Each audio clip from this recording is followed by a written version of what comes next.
ஸ்ரீ குருப்யோ நமஹ. தெய்வத்தின் குரல் மூன்றாம் பகுதி 298வது தலைப்பு. கஞ்சி வரதர். காஞ்சிபுரத்தில் வரதராஜா பேரருளாளப் பெருமாள் என்று விசேஷமாக விளங்கிக் கொண்டிருக்கிறார்.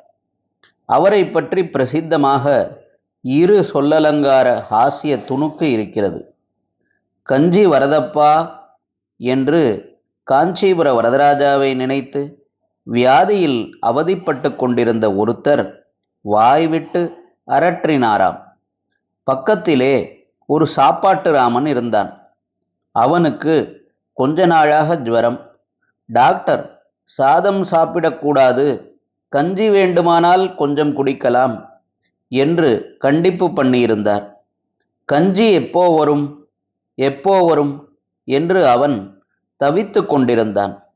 அதனாலே பக்கத்திலே இருந்தவர் கஞ்சி வரதப்பா என்று சொன்னதை கஞ்சி வருகிறது அப்பா என்று அவர் சொல்லுகிறார் என்று நினைத்து விட்டான்.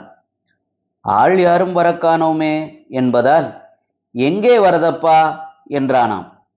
ஹரஹர சங்கர, ஜெய ஜெய சங்கர. தெய்வத்தின் குரல் மேலும் ஒலிக்கும்.